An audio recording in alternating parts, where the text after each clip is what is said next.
So this is a match I was just barely able to watch while it happened, as I walked around a grocery store looking down with my phone in my hand.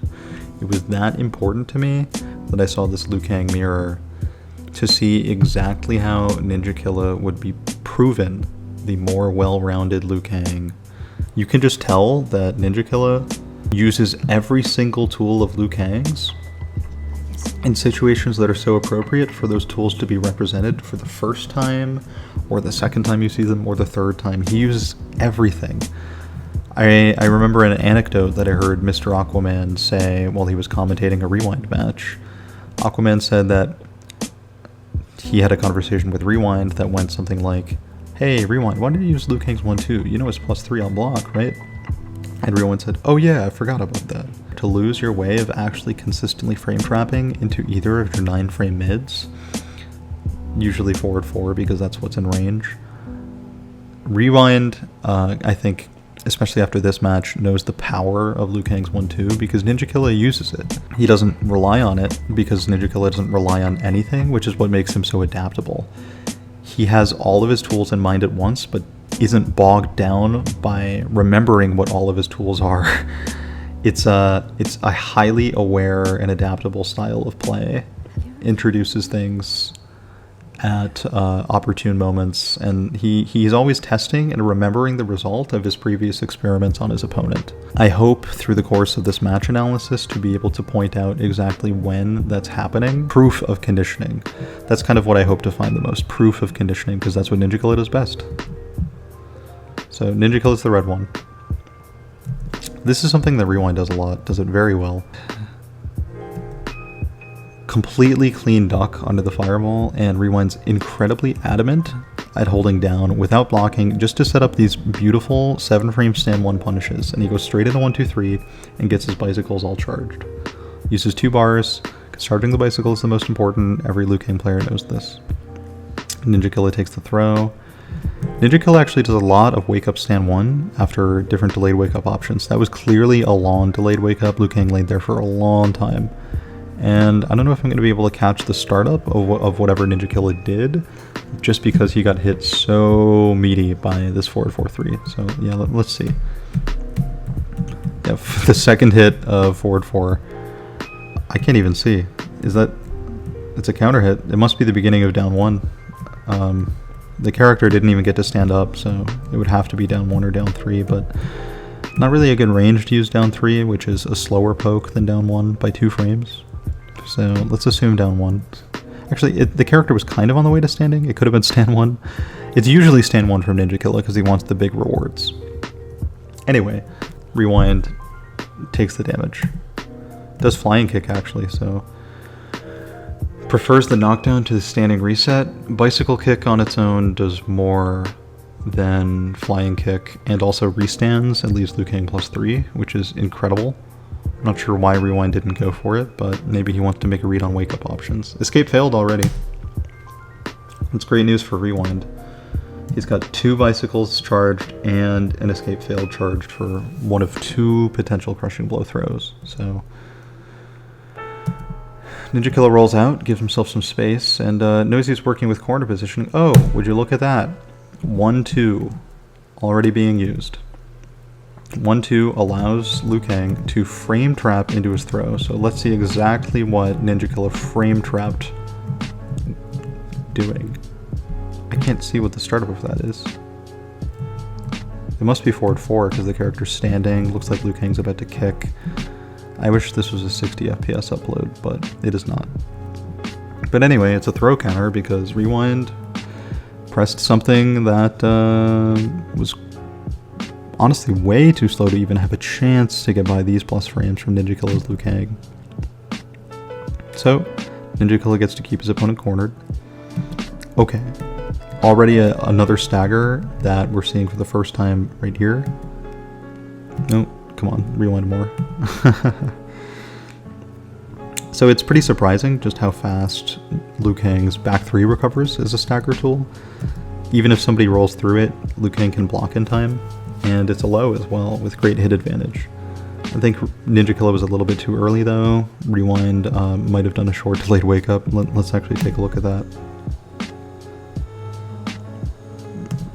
Yeah, that was definitely not normal wake-up timing. And so in the stare down, Rewind quick draws first with Amplify Interactable. Nice and armored. Plus on the restand there. Oh, Ninjakilla takes his turn, gets the bicycles charged. Only one though. I think Ninjakilla is pretty committed to trying to make a comeback, but he has to put it together slowly. So he's going to want Bar for more knockdown situations, because if he gets one more bread and butter combo, then Ninjakilla will be able to combo into Fatal Blow and actually get the kill, because doing forward 4-3, your 9-frame mid-string into Fatal Blow does 40% for Liu Kang. It's quite amazing, actually. But this time, instead, Rewind remembers that he has Crushing Blow throw loaded, remembers that he can use that as a punish tool, and remembers that in order for a comeback to be made, Liu Kang players like to go for back throw because it leads to great Oki. So Rewind sniffs it out, neutral ducks, and kills with a punish, and keeps the punish unbreakawayable by using forward throw. You might think that Liu Kang, or rather Rewind, should have used forward 4-3 into another bicycle kick to get the charge and win. It certainly would have done almost enough damage, but it actually would not have killed as guaranteed as the throw, and Rewind wants the round. That's what's most important. Ninjakilla is incredibly clutch. You don't want to give him any chances to come back. So, good decisions from Rewind there in round 1. Ooh, yeah, the movement there was really crisp. It's really hard to think of Liu Kang's forward 4 as a small mid-normal, because Liu Kang's movement with his dash is incredibly fast. He has an amazing wave dash. So look how much distance he covers instantly. Can we frame by frame that, honestly? Micro dash forward 4. Alright, so he started the dash already. We're going frame by frame. Look how much he's moving. We're at 30 FPS, he's moving that much. In that many frames, already in forward 4 range. And he counter hit something as well. Let's see what he counter hit.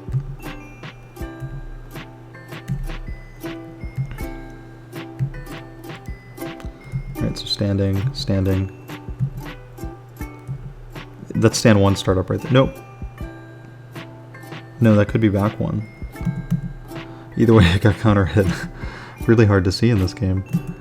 And Ninjakilla keeps the opponent close using Flying Kick with no meter spent. And that's kind of the advantage of the Flying Kick ender. It does a lot less damage unless you amplify it, but leaving it unamplified, the opponent rests right in front of you. It's a great meaty tool for Liu Kang, 2-1-2-1-2, because you can just freely kind of cover all the different wake-up timings, whether it's delayed, long delay, short delay. You get a chance, also if the opponent rolls through you, the 2-1-2-1-2-1 string moves forward as well, so it can be harder for the opponent to whiff punish. So it's a pretty good, safer meaty option. Only wake up 3 will beat it, or a well-timed wake up 2, but that's kind of inconsistent. Rewind takes the throw. Oh, wow. Really hard to time that, actually. He's buffering, ducking and buffering a whole flying kick under these fireballs. It might have been easier to even microdash into forward 4 for a punish here. But I'd be perfectly content getting the 156 damage, 15.6% there. And so is Ninjakilla. Ninjakilla still doesn't really have Bicycle Kick, Crushing Blow loaded either. He's got to be hunting for it. Yeah, gets it now. Yep, it's ready. That's 3 now. Doesn't even need to spend it there, though. Took his hand off of the circle button. Crushing Blow held check. Very useful in that situation, making sure you don't spend the Crushing Blow when you don't need to. So Ninjakilla has the life lead and is pretty comfortable playing neutral. Ooh, okay. Just barely miscalculates the range. Liu Kang is a character who can give some characters some hurtbox, hitbox interaction funkiness. Ninjakilla is pretty masterful with his movement into forward 4s, but he was just a little short of Liu Kang's crouching hurtbox here. And so that's a giant whip punish opportunity for Rewind. Let's see if he takes it. He does not. Hard to react, but Ninjakilla blocks in the hesitation after his 4-4 misses, and then tries to take a turn with something. Let's see what it was. what did he get counter hit doing? Come on. Frame by frame. Give me some room to breathe here. Counter hits on the screen, a little bit further back. Okay, so Ninjakilla was crouching, and then he came to standing, meaning it was probably stand 1, but Rewind was already there with his own stand 1 into Bicycle Crushing Blow. No safe jump there. The Bicycle Crushing Blow has the same knockdown as Bicycle Kick Amplify, so you do get a potential safe jump as well. But for the safe jump setup, you actually do have to cross over the opponent. Rewind does not do that, but has no problem continuing to frame trap Ninjakilla. Nothing to object to there. Ooh, yeah, this is the Ninjakilla stagger pressure. He uses everything. Alright, let's talk about how smart this is. So, off of any down 1, 1-2 jail's guaranteed. But Ninjakilla chose not to use 1-2.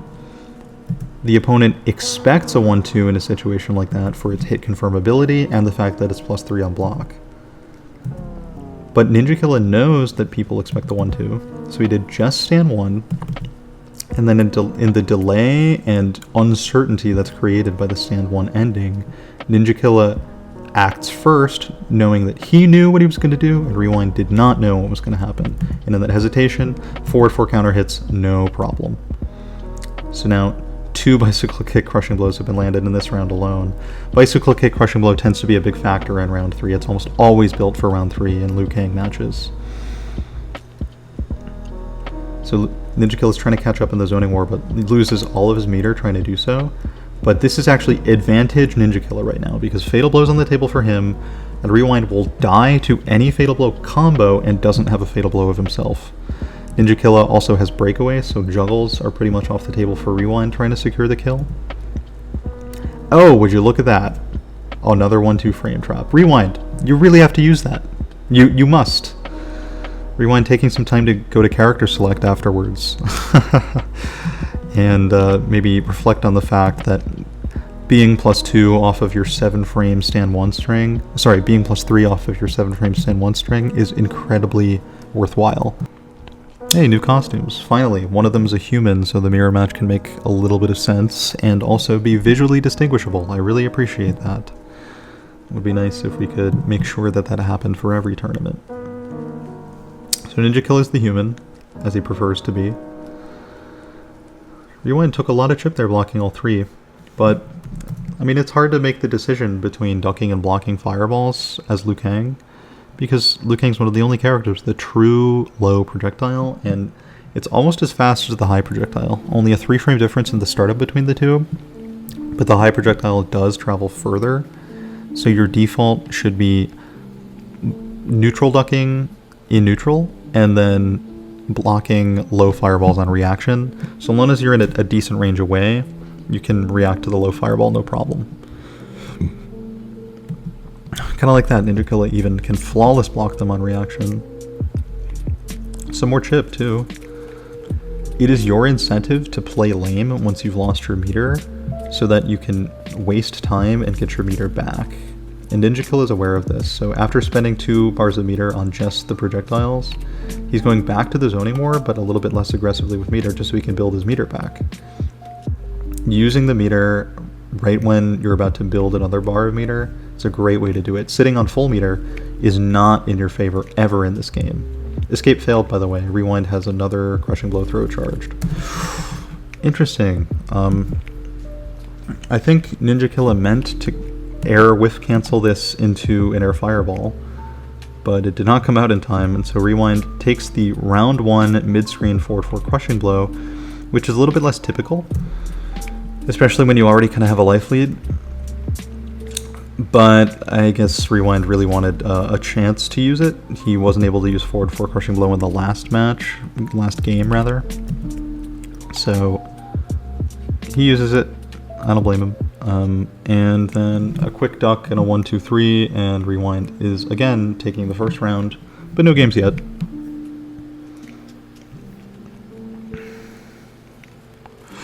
Wow, anti-air forward 4 from Ninjakilla. That's something I've never seen before. Just put himself right on the right spot. I mean, Rewind didn't actually use a jump kick. This was intended to be an empty jump, maybe to bait an anti-air attempt, but Ninjakilla was just somehow aware of that. Unfortunately, the second hit of forward 4 is pretty unreliable in air hit scenarios.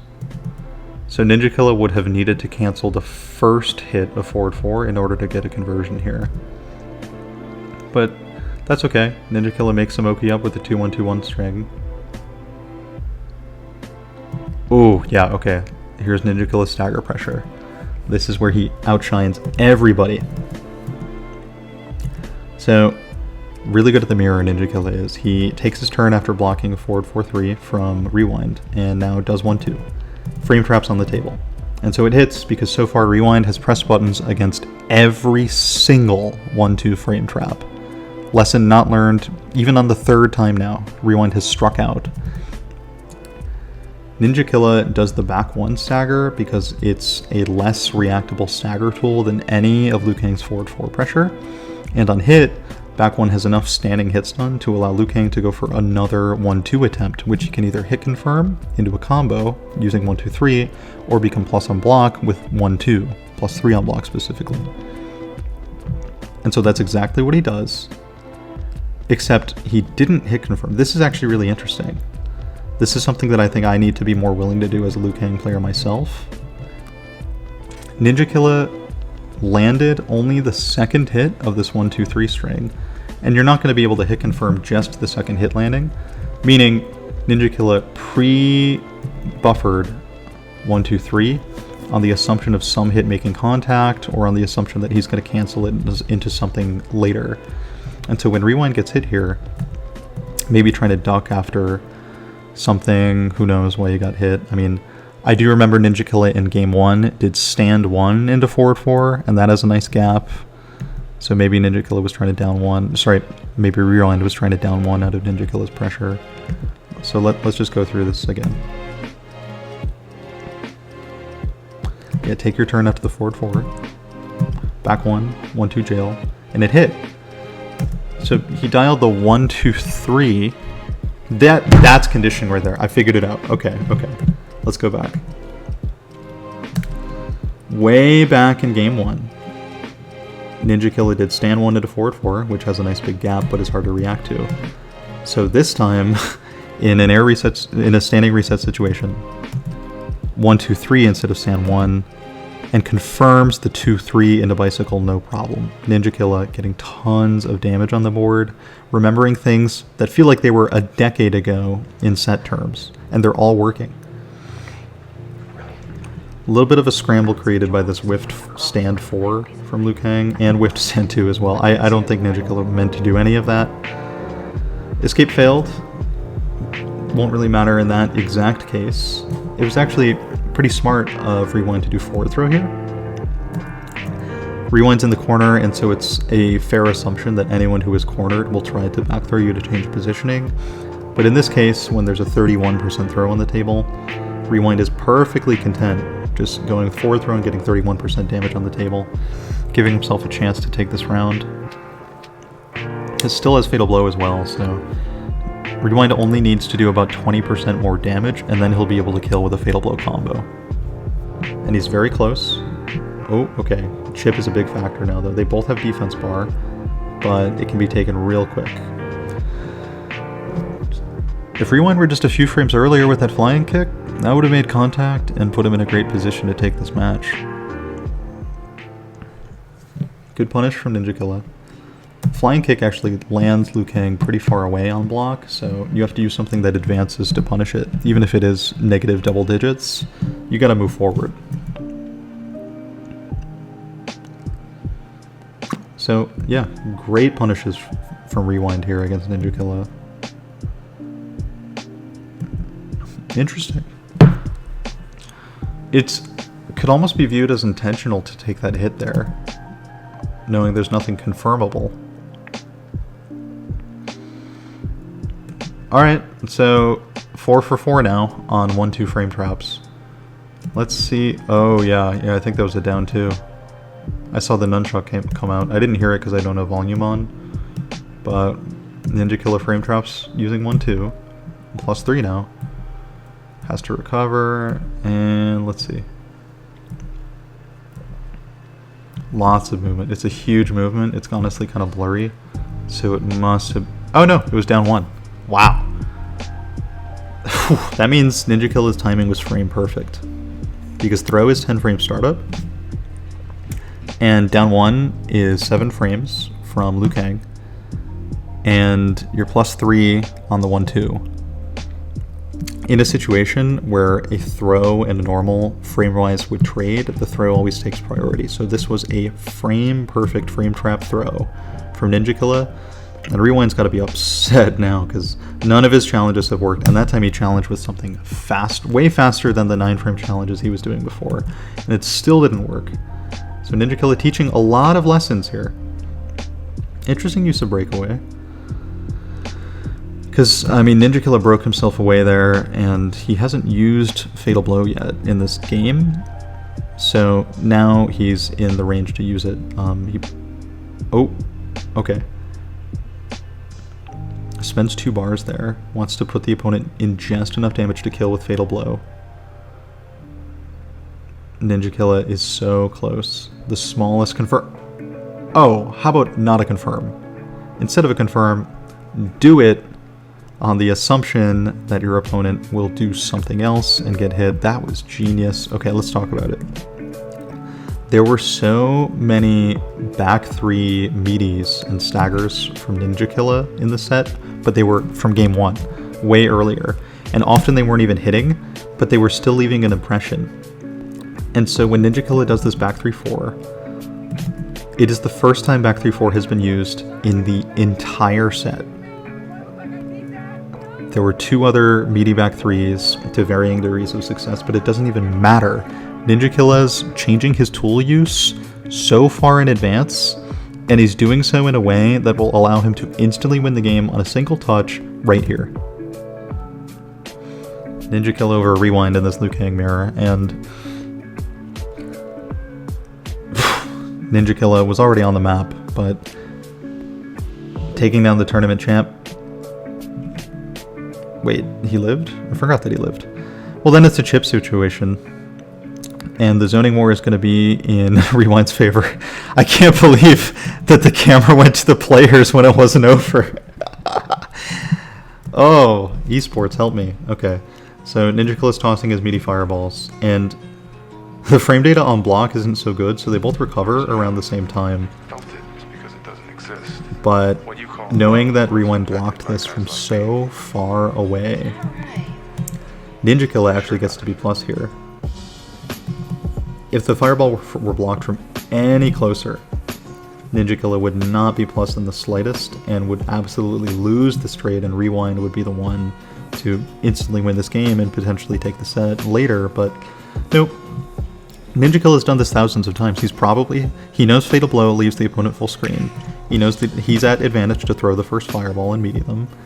And on the second one, he knows that this precise measurement of frame advantage represented visually with fireballs is going to allow him to comfortably take this match in a really scary potential trade situation. So there, now it's Ninjakilla 2-0 over Rewind. And the Liu Kang hierarchy has been determined.